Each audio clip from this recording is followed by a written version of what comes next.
YouTube, how is it going? Brian back with another diecast video. In today's diecast video, we will be featuring some Hot Wheels, some designed by Ryu Asada from the Hot Wheels team. He's no longer with the Hot Wheels team, but he left us behind with some really amazing casting, one of which in front of me is the 1994 Acura NSX. This is a really cool one, and the real deal behind today's video is, would you trade one of these RLC Redline Club NSXs for modern classics? That's actually how I acquired this NSX. I actually traded a set of modern classics that I had extra, which included the Spoon Civic, the Toyota Altezza, the Fiat Abarth, the Corrado VR6, and the Miata for this NSX right here. So let's go ahead and flip the box over really quickly, just showcasing what the box is really quickly on each side. This car does have some cool features that I will be showing in the video. If you're not really sure about that yet, you will be finding out in today's video. It is part of Hot Wheels Collectors. Let's go ahead and open this up. Again, greeted with the Ryu rides.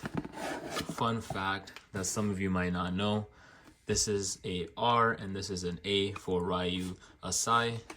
Let's remove this sleeve. Pretty interesting packaging. Here is the car itself showcased in such an awesome packaging. Really cool car. Can't wait to get this out. Here is Ryu himself. I'll pause this right here if anyone wants to just pause the video to reel that really quickly. Just a little bit of background on the car itself and the designer himself.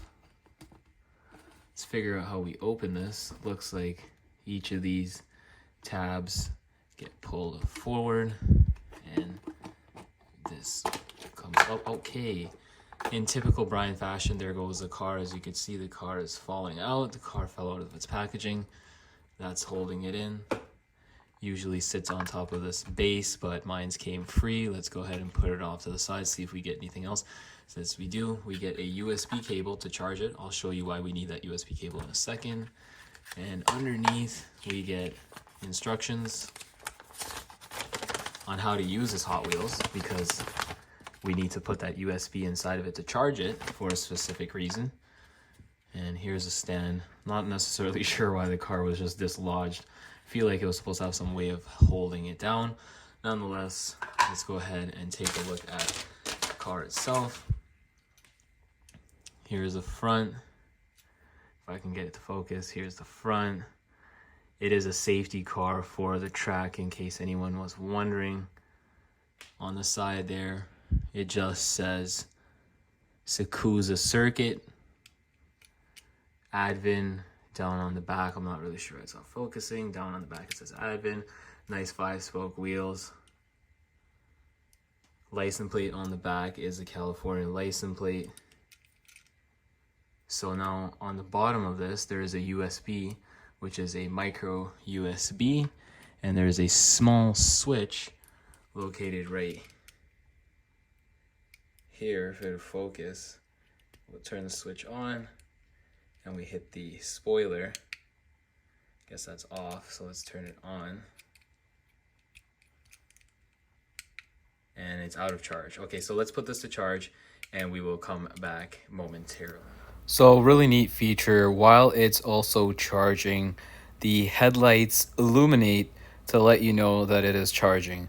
Once the headlights stop flashing in this sequence, that's how you know that it is finished charging. Roughly takes about 1.5 hours to charge and should last up to 6 months on a single charge if you plan to store it.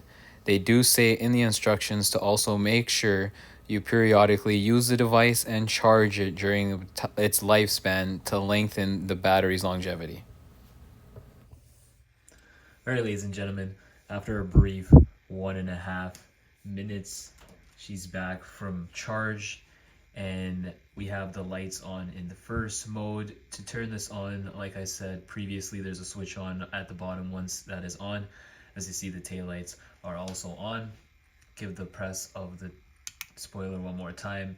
Initiates the flashing safety lights on the top. Clicking it one more time. turns those off.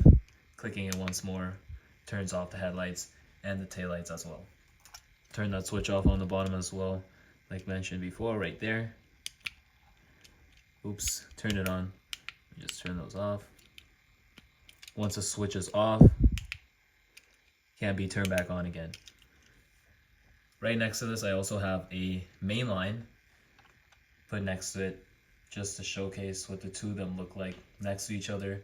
I think it's kind of cool to have the premium and the main line to compare them to see what it's like. The RLC definitely has a lot more detail. I love the 5-spoke wheels, definitely one of my favorite wheels from the Real Riders is the 5 spokes.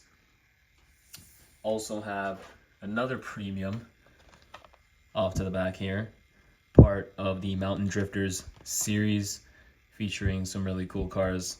Definitely showcase this set on my channel eventually, but here is another premium just to give you guys an idea of what the NSX casting is like for Hot Wheels. Ladies and gentlemen, once again, what do you guys think? Is this a fair trade? Is this a good trade? Who's winning in this one?